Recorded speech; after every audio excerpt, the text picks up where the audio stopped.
last class we have seen about the digestion and digestive system. What is called digestion? The broken down of complex molecules into simple food molecules we called digestion. So what are the glands associated with the digestive system? Today we will see about the digestive glands. There are three main digestive glands present in our body: salivary glands, pancreas and bile juice. Salivary glands. So salivary glands are present in our mouth, which secretes saliva. So the salivary glands having salivary amylase. The digestion starts with mouth itself. The glucose, especially the starch digestion, takes place from the mouth by means of the salivary amylase. Three pairs of salivary glands present in our mouth. A pair of, that is parotid, submandibular and submaxilla. These three combine to and secretes 1.5 liters per day. The main function of saliva is to moisten the food and the digestion of starch. Second one is pancreas. Pancreas secretes pancreatic juice, trypsin and chymotrypsin, which reacts upon the food material and it also digests the food materials. Third one is bile juice. Bile juice is secreted by liver. Liver is the largest digestive gland in our body. The bile juice the liver secretes bile juice, which is yellow in color because of presence of two pigments, bilirubin and biliviridin, which gives yellow color to the bile juice. The excess bile juice is stored in the gallbladder. Understand? So this is the digestive system of human.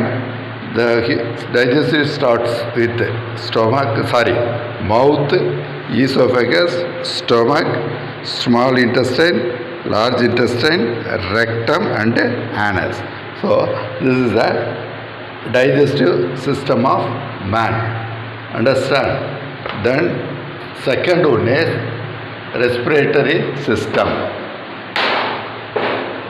What is called respiration?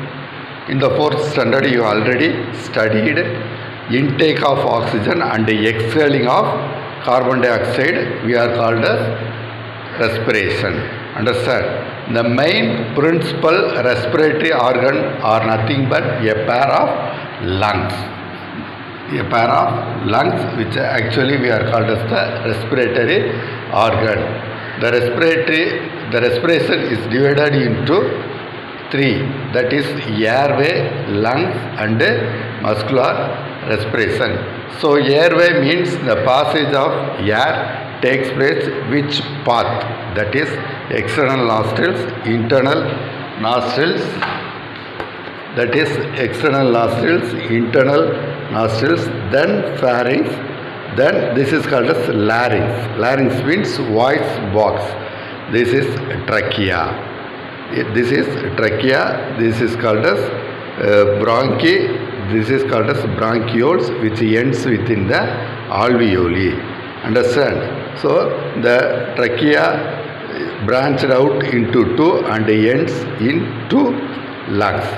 Understand? So the lungs are covered with a covering called pleura, which is filled with pleural fluid. The lungs separated from the abdomen by means of the diaphragm. Diaphragm which separates the thorax and abdomen. Understand?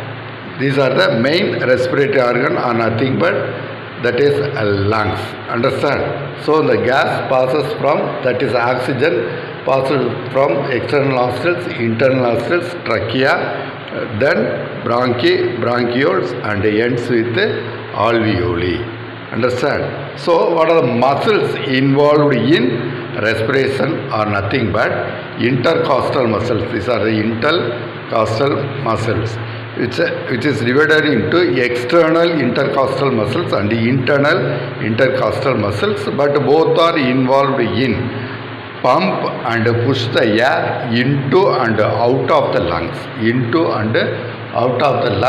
during breathing. Understand? So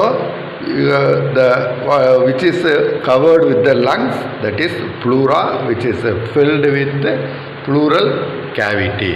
Understand? The heart is in the four chamber. Auricles and ventricles are separated by interauriculoventricular septum. Understand? The right auricle receives the deoxygenated blood from various parts of the body. At the same time, the left auricle receives the oxygenated blood from the lungs. Then both are contract. The deoxygenated blood flows to the right ventricle. At the same time, the oxygenated blood flows to the left ventricle. Now the ventricle contracts. The deoxygenated blood supplies to the blood, whereas the left ventricle supplies the oxygenated blood to the various parts of the body through the largest aorta. Understand? Then next one is blood. The blood is red in color because of hemoglobin is present.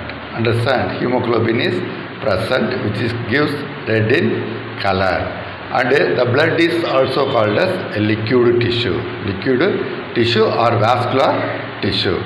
It also transports nutrients, oxygen, waste, then carbon dioxide, hormones. So we are called as transporting tissue. It also regulates body temperature and water level of the body.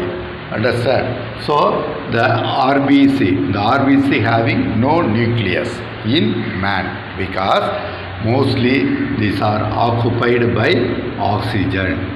So that is why no nucleus present in the RBC of man. Life period is 120 days of RBC. Understand? And third one is blood vessels. So the blood vessels are divided into arteries, veins and capillaries. The arteries takes always oxygenated blood except pulmonary artery. Pulmonary artery always carries deoxygenated blood. Veins always carries deoxygenated blood except pulmonary vein. Understand? So these two are the exceptional case.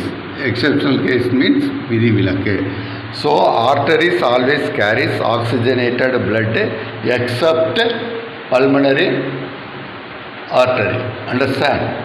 At the same time, veins always takes deoxygenated blood except pulmonary vein. Arteries are thick-walled, whereas veins are thin-walled, because arteries carries oxygenated blood and to supply all over the body. Then capillaries are minute branches of blood vessels which reunite to form the veins. Understand? Thank you, students.